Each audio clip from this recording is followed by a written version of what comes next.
E aí, minha amiga, meu amigo? Tem gente que não gosta dessa forma que eu falo, mas foi a que ficou, né? Tudo bem? Tá ótimo. Hoje a gente veio num horário diferente para ver se o vídeo fica com uma luminosidade diferente. Também à tarde eu tenho um compromisso, não ia dar para vir. Então, vim agora aí. Hoje nós vamos falar do colapso da função de onda. O que é colapsar a função de onda? Muito falada na física quântica, né? É uma expressão da física quântica, né? Então, a física quântica diz o seguinte, que tudo está aí no universo, no éter, né? Na imensidão, esse nada não é nada, o nada é o tudo, e que a partir do nosso pensamento, as coisas começam a tomar forma e se manifestam nessa realidade. E que a gente tem como, através de exercícios, controlar isso de alguma maneira, né? Uma coisa que eu acho que nós todos intuímos é que quando a gente sabe que uma coisa vai acontecer, uma coisa boa, né, que a gente está esperando, né? Aquela coisa acontece. E quando a gente tem alguma dúvida, aquela coisa não acontece. E por quê? Essa dúvida que surge é chamada de efeito Z-não. Z-não. Z é não, tudo junto, tá? E aí o que é que você faz quando você tem essa dúvida? Você desconstrói aquilo que você estava colapsando, né? Ou que você estava, através do seu pensamento, criando, né? É o chamado efeito Zenão, quando você desmancha aquilo que você estava pedindo. Mas vamos voltar para o colapsar a função de onda. Vou te dar um exemplo. Anteontem, porra, eu lembrei de um bacalhau que eu comia uns 15 anos atrás, ou 20 anos atrás, lá em Coelho Neto. Pô, foi o melhor bacalhau que eu já comi na vida. E eu estou num processo de realinhamento para mudança de hábitos. Eu não tenho comido carne, mas peixe eu ainda como, né? E aí eu lembrei daquele bacalhau. Porra, eu lembrei do bacalhau. Aí logo depois apareceu para mim no Facebook uma focaccia de bacalhau. Uma focaccia é aquele pão italiano com aquela cobertura, né? Tipo uma pizza, só que é o pão mais grosso, que é o pão de focaccia, né? Porra, e o bacalhau era o bacalhau top. Aí, porra, eu pensei anteontem, e ontem apareceu essa imagem.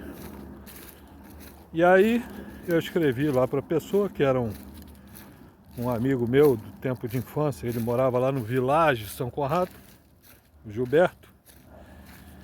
Eu não sei nem onde ele está fazendo o negócio, não sei nada. Eu sei que eu moro longe, né? Eu moro no meio do mato, né? Aí perguntei para ele: porra, tu entrega aqui onde eu moro, longe? Aí ele falou: entrego. Vou chegar aí às 4 horas. Meu amigo, eu pensei no bacalhau na sexta, comi o bacalhau no sábado. Aí os céticos vão falar assim: ah, isso é uma coincidência, é uma coincidência. Claro que é uma coincidência, são as coincidências significativas que são manifestadas através da sincronicidade e que são a representação desse caminho do colapso da função de onda. É só isso que tem? Não. Uma vez eu comprei um carro, eu fiquei pensando num carro, ele vinha na propaganda da Veja, era um Tucson V6. Logo que lançou, aí vinha aquele carro, Tucson V6, eu falei, pô, que carro bacana, né? E toda semana os caras colocavam propaganda no mesmo lugar. Você vê a estratégia, tem gente que conhece do assunto. E aí eles colocavam aquela propaganda do Tucson ali naquela mesma página. Aí eu abri aquela revista Veja, que eu já não assino há mais de 10 anos, né? E aí eu vi aquele carro, aí eu na hora de dormir, eu olhava aquele carro e sonhava com aquele carro. Aí entrou uma grana, eu falei, vou comprar um Tucson, mas não dava para comprar aquele Tucson V6. Eu ia comprar um mais comum. Aí fui lá na Hyundai, aí perguntei pro cara, tem aí o Tucson. Mas isso foi um processo, foram tipo 6 meses, não foi uma coisa de hoje para amanhã. Até porque eu nem sabia de nada disso, não tinha a menor noção. Estou contando uma história de como aconteceu. E que foi um colapso de função de onda. Aí eu cheguei lá, aí o vendedor falou, tá esse aqui e tal, agora por mais 2.000 você compra aquele ali. Porra, aí me mostrou o Tucson V6. Que esse é o último, tá zero, tá com 1 quilômetro e tal, mas ele é o último, aí precisa sair da loja e tal. Comprei o carro. Entendeu? O que eu via todo dia antes de dormir na página da revistinha que eu ia deitar lá e via. Tá certo? Esse é o momento mais propício para você poder exercitar as coisas que você quer. É antes de dormir e logo que você acorda, né? Aí colapsei o Tucson V6. Aí meu filho, outra história de carro, né? Porque o homem tem muita história de carro, né? Meu filho fez 18 anos, mais velho, e eu queria comprar um carrinho para ele, mas não queria comprar um carro caro. Mas queria um carro novo, mas essa história é muito interessante. Aí eu tinha andado num Lifan daquele 320, aquele Lifanzinho que parece o Mini, né? Eu tinha andado num cliente, né? Da minha empresa de crédito imobiliária aí que eu tenho, né? Que trabalha mais intensamente agora. Aí eu andei naquele carro, achei que era um Mini, né? Perguntei pra ele, tudo, não conhecia nada. E fiquei com aquela referência daquele carro na cabeça. E aí, quando meu filho ia fazer 18 anos, eu falei, porra, um carro bom seria aquele, né? Aí comecei a procurar, mas o carro já tinha sido proibido a importação, porque a BMW tinha proibido a importação do carro, porque era cópia do Mini. Não tinha umas histórias dessa, né? Sabe o que aconteceu? Eu achei 2 carros daquele, um com 10 km, outro com 20 km, numa concessionária em Recife. Aí escrevi pro cara, eu falei, eu quero comprar um. Era 15 mil reais, um carro zero daquele. O carro, quando estava sendo vendido, ele custava 25, 30 mil. Mas era 2011, nós estamos falando de 2015.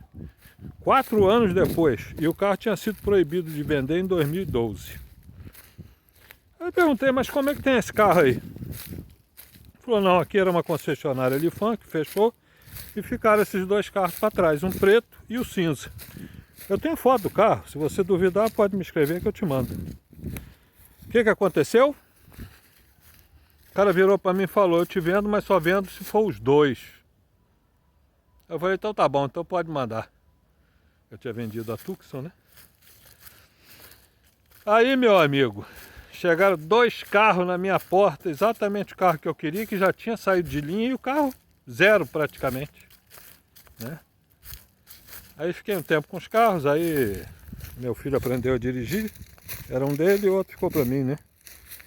Aí acabei vendendo, passando um negócio que também é uma história de colapso de função de onda, mas depois eu conto. Então, esse colapsar a função de onda é isso aí. Agora, se você pensa coisas negativas, eu vou ficar doente, eu vou morrer de câncer, eu vou morrer afogado, o meu pai vai morrer no acidente de carro, minha mãe vai morrer de, sei lá, de Alzheimer.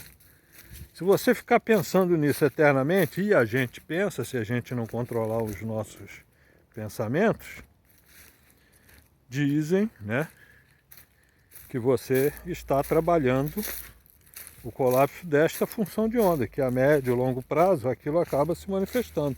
Nós temos algumas defesas espirituais contra isso. Mas se ficar pensando só nisso, vai dar errado. Tá certo? Porra, tô na espinha aqui.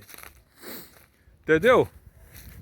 Então, cuidado com o que você pensa. Usa isso favoravelmente a você. E é assim que se colapsa essa coisa, né?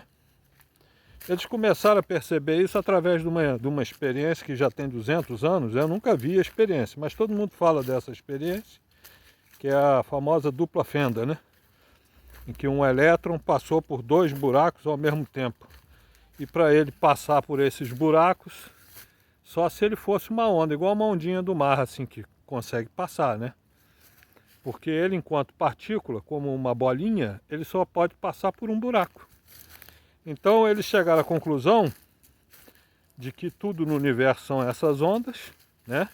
E que quando existe o famoso observador, aquele que está olhando para o evento que ele deseja que aconteça, ele transforma a onda em matéria. E aí a coisa acontece de uma forma material, na forma de bolinha, né? Isso aí, meu amigo, é o top do top da física quântica hoje, é isso aí, tá certo? Eu vou chamar esse vídeo aqui o colapso da função de onda, né?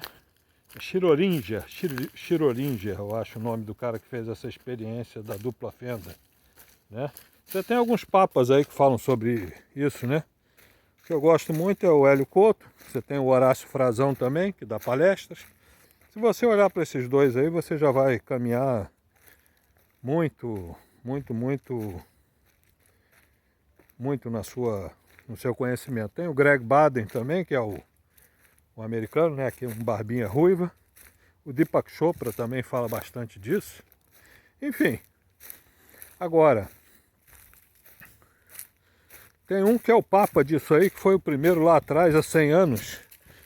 Chamava-se Neville Goddard. Você pode procurar aí.